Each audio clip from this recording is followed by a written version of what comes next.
Untuk memulai gitu, untuk memulai Flutter itu kita langsung masuk aja ke website-nya. Ini website Flutter-nya, bisa diakses di Google Chrome ya, atau di browser manapun. Itu alamatnya flutter.dev ya. Di sini dijelaskan semuanya yang tadi kita sudah jelaskan. Apa sih itu Flutter, terus bagaimana cara instalasinya, apa aja yang dibutuhkan untuk memulai, coding, Flutter gitu ya. Nah di sini, eee jika ingin memulai, ini ada di ujung kanan atas ya, ada Get Started ya untuk, Flutter. Nanti diklik saja. Nah, di sini,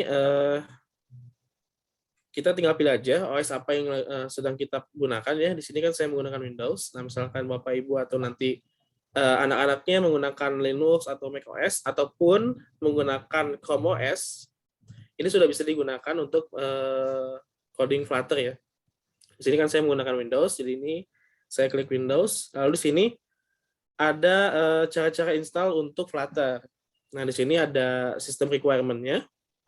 Nah, jadi sini untuk Windows, dia OS-nya Windows 10 atau ke atas ya. Jadi Windows 8 atau Windows 7 itu tidak disarankan coding Flutter.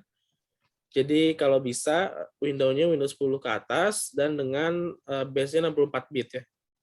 Lalu ada disk space-nya atau storage kosongnya minimal 1,643 atau kita anggaplah 2 giga sampai 10 giga. Karena kan 10 giganya itu untuk menyimpan project ya. Kalau 1,64 giga ini hanya untuk menyimpan Flutter-nya saja.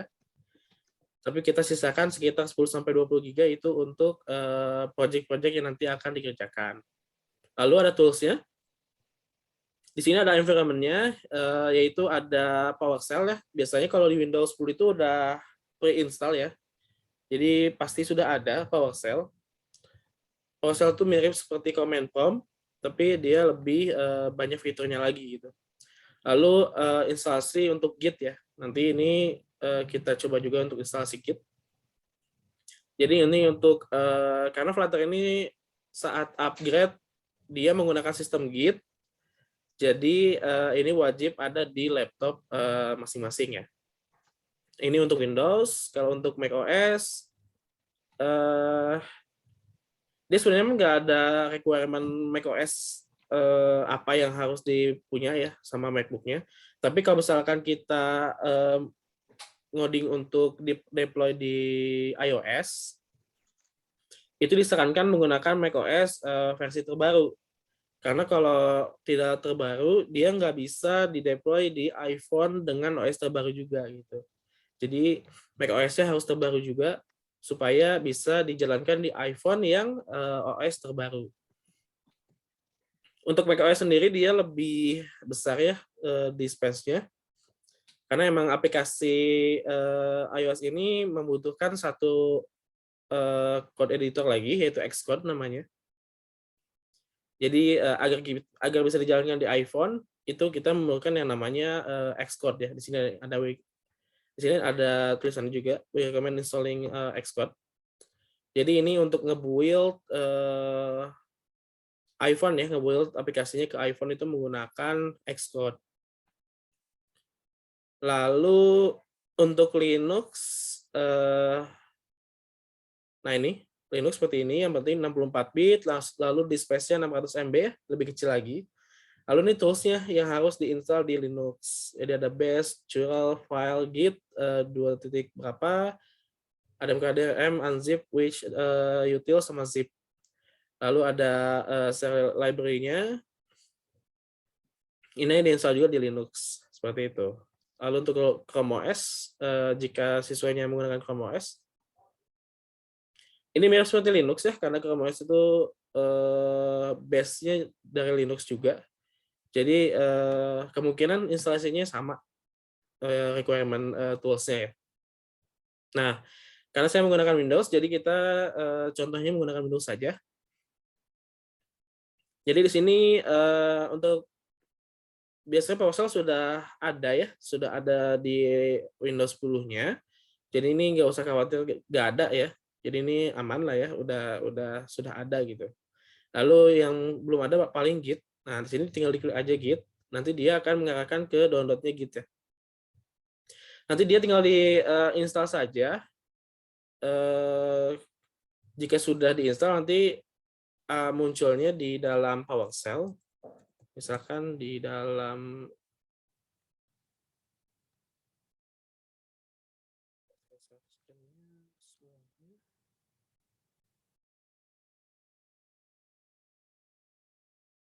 Nah, ini biasanya kalau kita masuk ke dalam project seperti ini, nanti dia klik kanan ada namanya Git Bash ya. Nah, ini tandanya Git-nya sudah terinstall. Nanti kalau diklik, dia muncul seperti ini, Git Bash. Nah, seperti ini ya, warnanya warna-warni seperti ini. Nah, ini tandanya berarti laptopnya sudah terinstall Git ya, Bapak Ibu. Nah, lalu jika sudah instalasi Git, nah di sini ada Flutter SDK-nya atau Software Development Kit-nya. Ini tinggal di-download saja. Untuk sekarang versinya adalah 3.3.5 stable ya, yang stable-nya. Nah, ini tinggal diklik saja, nanti dia akan mengunduh filenya ya. Nah, di sini sekitar 800 MB ya untuk unduh SDK-nya. Ini kan saya sudah unduh, jadi kita batalkan. Lalu jika sudah ya, jika sudah diunduh, lalu di sini kita ekstrak aja si filenya di lokasi yang kita inginkan. Tapi kita harus ingat lokasinya dari mana gitu. Nah, di sini saya simpannya di SDK. Nah, ini ada di sini ada Flutter ya. Nah, saya simpan di sini. Jadi sudah diekstrak, dimasukkan ke dalam folder yang bisa kita ingat ya. Jadi jangan asal simpan. Soalnya nantinya kita membutuhkan untuk mengambil SDK ini ke dalam code editor ya. Lalu setelah diekstrak dan disimpan di file yang kita inginkan, oh iya sebelum itu kalau bisa jangan disimpan di dalam ini ya, di dalam file program files. Kenapa? Nanti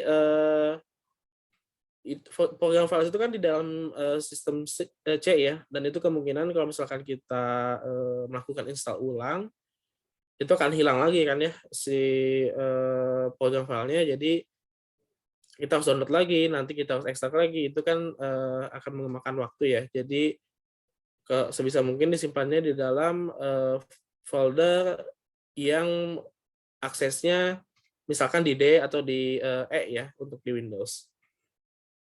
Lalu setelah diekstrak Flutter-nya, nah kita harus mengupdate yang namanya pet environment variable-nya ya. Nah, di sini caranya sudah ada juga di sini. Jadi tinggal kita masuk ke environment variable ya yang di setiap akun Windows-nya. Nah, kalau misalnya kita pencet tombol Windows di dalam keyboard, lalu kita search untuk environment, dia muncul tuh edit the system environment variables. Nanti kita buka, lalu di sini, nah kita lihat under user variables, check if there is entry called pet ya. Jadi di sini kita masuk ke dalam environment variable, lalu di dalam user variable for user ya di sini ya. Nah ada dua di sini, ada system variable, ada user variable. Nah kita pilih yang user variable, lalu kita pilih yang pet. Nanti kita edit. Nah di sini ada satu nih, ada satu pet yang mengarah ke dalam Flutter ya. Nah di sini ada D SDK Flutter bin. Nah kenapa kita harus melakukan ini? Nah supaya si Flutter SDK ini terdaftar sebagai global variable ya. Jadi supaya kita bisa mengakses dengan PowerShell. Nah bisa kita akses dengan PowerShell. Supaya kita di dalam projectnya bisa melakukan fungsi-fungsi Flutter ya. Di sini kalau kita menjalankan Flutter version, dia akan muncul. Nah, ini sudah muncul ya. Padahal dia adanya di C Windows System 32. Nah, ini karena sudah didaftarkan di dalam pet environment, makanya kita bisa akses si Flutter ini dari mana saja gitu. Jadi nggak harus kita pergi dulu ke dalam folder Flutter-nya supaya bisa melakukan Flutter version, tapi kita bisa lakukan di dalam dimanapun ya, di dalam sistem 32 atau mau di dalam project-nya. Nah, itu fungsinya mendaftarkan pet SDK Flutter ke dalam environment. Nah, jika sudah didaftarkan, lalu melakukan beberapa tes ya untuk mengecek apakah si Flutter ini sudah terdaftar atau belum dengan cara melakukan perintah Flutter Daftar.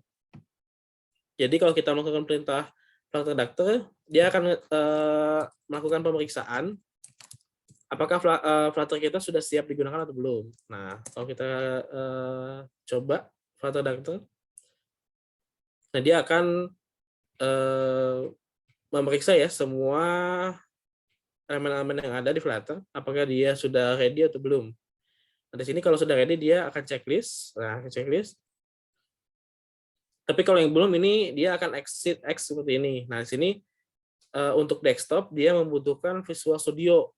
Nah, di sini kan saya tidak menggunakan ya Visual Studio, jadi di sini pasti dia belum ready untuk digunakan. Jadi kita belum bisa melakukan build ya untuk desktop Windows ya. Tapi untuk Android ini sudah oke, untuk Chrome sudah oke, dan sini sudah bisa dilihat juga untuk webnya sudah oke. Nah, ini jika sudah seperti ini, maka ini sudah ready untuk digunakan. Lalu setelah install Flutter, itu apa yang harus dilakukan? Nah, ini untuk Android setup-nya, itu kita wajib install yang namanya Android Studio. Nah, jadi meskipun Android Studio berat, tapi sebenarnya yang dipakai hanya Gradle-nya saja. Jadi nggak usah khawatir kalau misalkan, aduh berat, kalau misalkan kita harus install Android Studio lah atau gimana. Itu nggak usah khawatir karena kita hanya menggunakan build Gradle-nya saja gitu. Jadi nggak akan membuka Android Studio-nya sering gitu. Jadi kita cukup sering menggunakan Visual Studio Code saja agar code-nya ringan ya. Jadi diinstal aja Android Studio-nya. Seperti biasa, install SDK-nya, SDK Android-nya, dia akan diinstal di dalam Android Studio-nya untuk SDK-nya. Jika sudah, nanti masuk lagi ke dalam ini ya, ke dalam tutorialnya. Lalu di sini ada pengecualian untuk Android 4 ya. Android 4 itu Jelly Bean ke bawah kalau nggak salah. Dia butuh biasanya butuh pengakuan khusus ya dengan install drivernya, tapi biasanya sudah nggak disupport untuk 4 ke bawah. Jadi disarankan si device-nya yaitu 4.1 ke atas gitu. Lalu di Android-nya nanti diaktifkan aja Android USB debugging-nya di developer option. Nah, ini bisa berbeda-beda tiap device ya. Dia bisa ada di about, dia bisa ada di setting apa di setiap HP itu beda. Jadi ini harus search masing-masing HP ya. Di Samsung bisa seperti itu, di Xiaomi bisa kayak gini. Jadi bisa beda-beda ini si developer option ini. Jika sudah di on, jika sudah dinyalakan, lalu nyalakan USB debugging-nya. Ini fungsinya supaya Android-nya itu bisa diinstalkan aplikasi yang ada di dalam kode kita gitu. Nah, ini ada instruksinya juga ya untuk developer option-nya. Lalu di Windows itu kadang dia tidak terdetek ya untuk USB-nya. Ini bisa diinstal Google USB driver-nya, atau biasanya Samsung ya, yang Samsung versi lama itu biasanya harus install Samsung USB driver gitu, supaya terdetek si HP-nya ke dalam laptop. Oke, itu untuk device-nya. Ini kalau emulator, ini biasanya ada di Android Studio ya, biasanya di AVD-nya, Android Virtual Device-nya. Ini kayak biasa tinggal dibuat saja Android Virtual Device-nya, lalu nanti tinggal di run ke dalam emulatornya.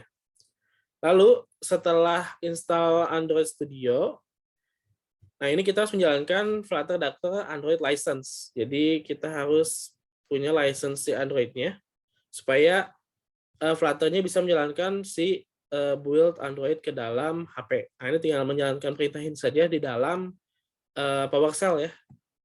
Jadi Flutter Dactyl dash Android dash licenses ya. Jadi tinggal dijalankan saja perintah ini.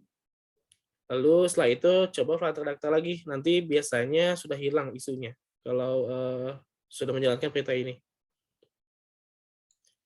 Nah ini untuk Windows atau desktop setup, kita harus install Visual Studio ya yang terbaru.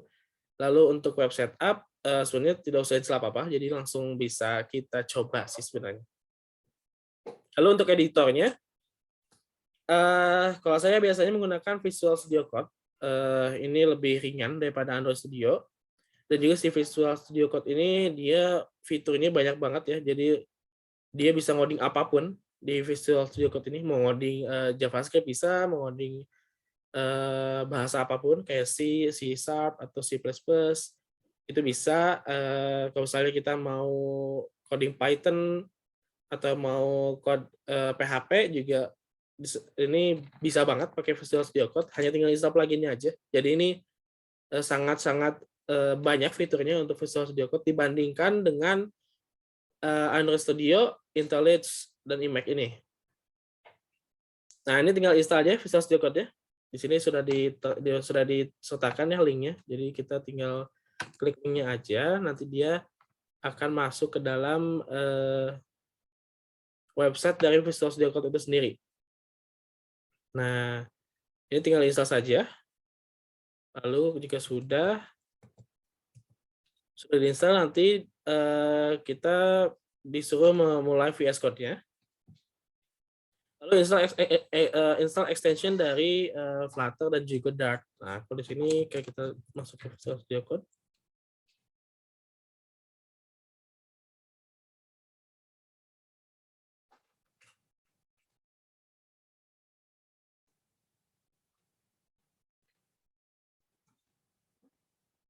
Nah, ini ya, kalau misalnya udah dibuka Visual Studio Code-nya. Nanti ke dalam menu di sebelah kiri ini, kita masuk ke dalam extension. Lalu kita cari Flutter. Nah, di sini Flutter ya. Nah, ini dia udah checklist juga dari Dartcode. Ini yang officialnya. Ini tinggal diinstal saja Flutter-nya. Nanti dia kalau sudah diinstal, dia akan menyuruh kita untuk nge-reload si Visual Studio Code-nya. Lalu jika sudah, nanti kita bisa melakukan run Flutter Dactyl juga di dalam Visual Studio Code. Jika sudah diinstal, kita tinggal melakukan Ctrl+Shift+P ya untuk masuk ke dalam panel di atas.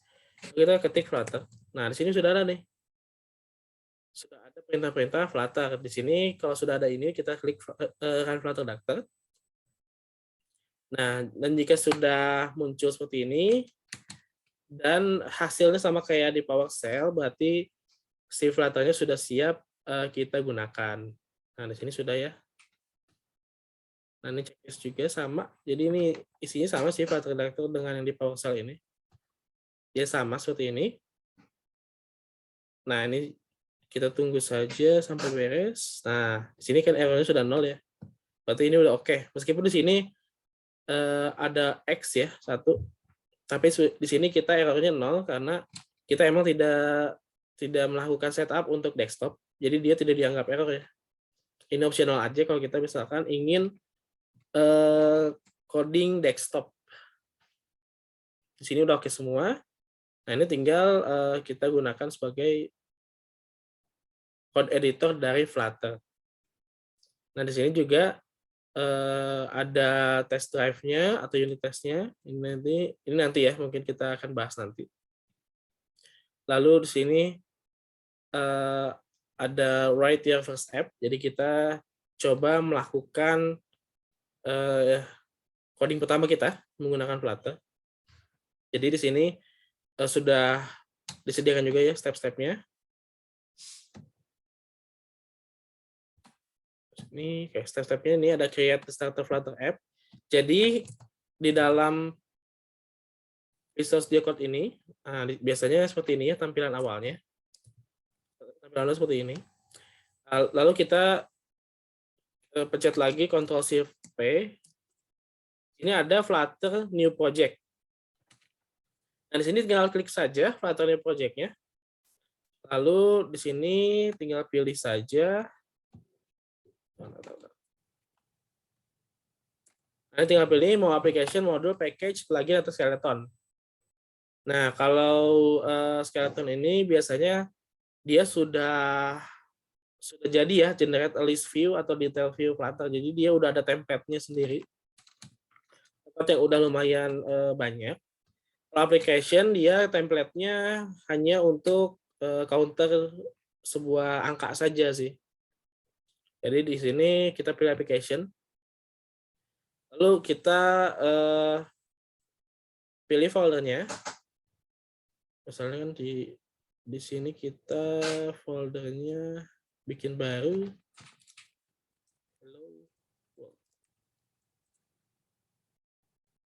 Nah, di sini nama Flutter-nya apa? Oh,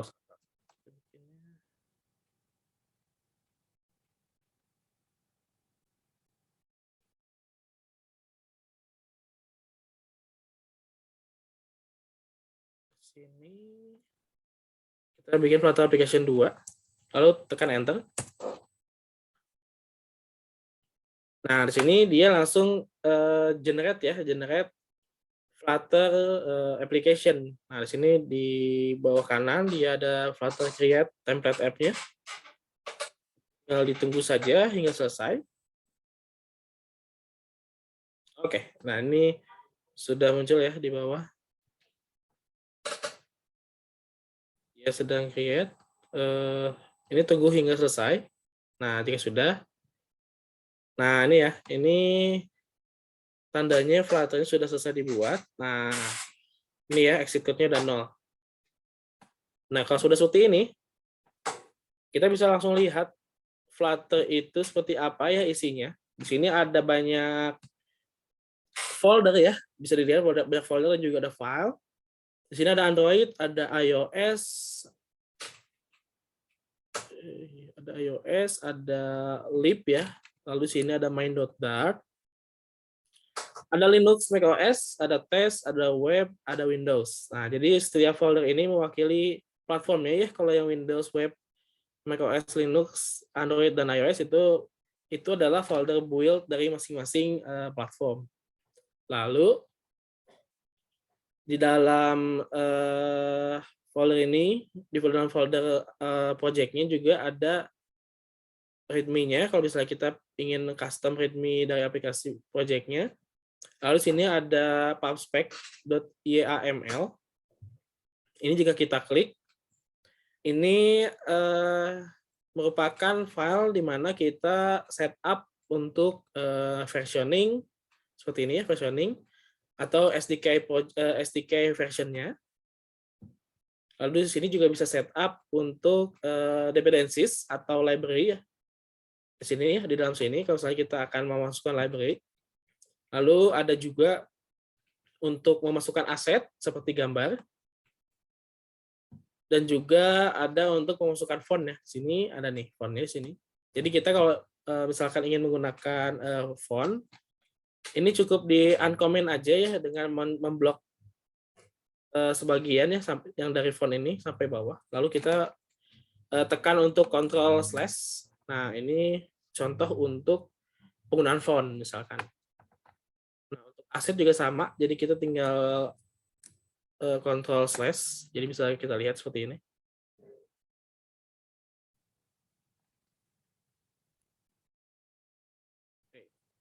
Oke, ini untuk ya pubspec.yml. Nanti kemungkinan besar kita akan sering mengakses folder ini ya. Nah, seperti itu Bapak Ibu. Jadi ini untuk instalasi Flutter secara keseluruhan. Nanti Jadi untuk menjalankannya kita tinggal konekkan ke dalam device aja, lalu kita tinggal klik run and debug ini, atau di terminal sini kita tinggal ketik Flutter run saja. Nanti dia akan membuild dan menjalankan aplikasinya ke dalam device. Ini untuk keseluruhan instalasi Flutter ya, Bapak Ibu.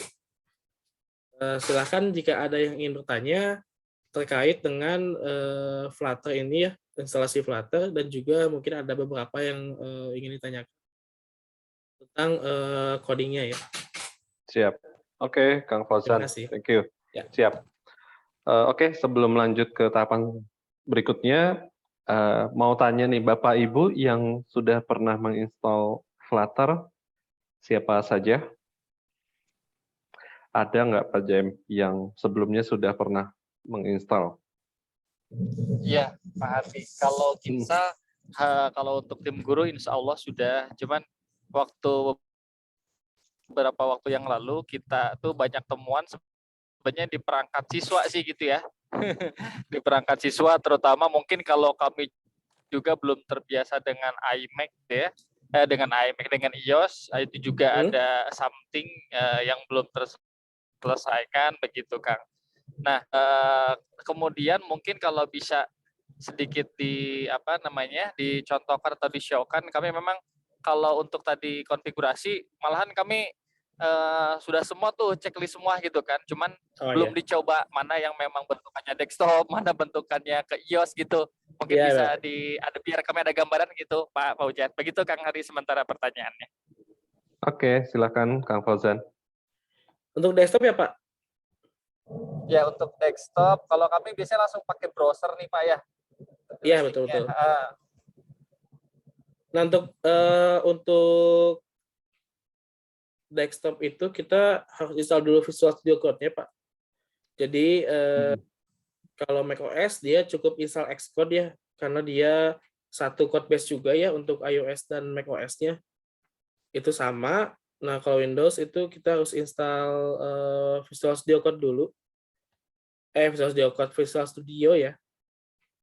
Tapi kalau jika kita coba sih mungkin waktunya tidak akan cukup ya Bapak. Iya, betul sih. Mungkin nanti kita akan coba simulasi juga sih, betul kayak tadi sampaikan Pak Fauzan, kalau kita sambil ngikutin sambil ginsa, waktunya habis ya, belum nanti kalau harus terhubung internet gitu ya. Iya. Iya. Ya paling nanti dicoba aja dulu Pak, nanti kalau misalnya dicoba di luar ini ya, di luar pelatihan ini, nanti kalau kita ketemu lagi baru kita coba lihat gitu. Sudah bisa atau belum, atau ada kendala lain gitu Pak. Gitu paling Pak. Jadi siap, karena memang community-nya ya Pak, siswa sekarang itu kritis-kritis gitu ya. Jadi iya betul Pak. Kita menjelaskan ini, Pak coba dong tunjukin yang ini, Pak tunjukin yang ini. Nah, anak-anak iya, jadi langsung ya Pak ya. Betul. Pengen lah, iya, oke. Kalau kami sendiri kan memang dalam tanda kutip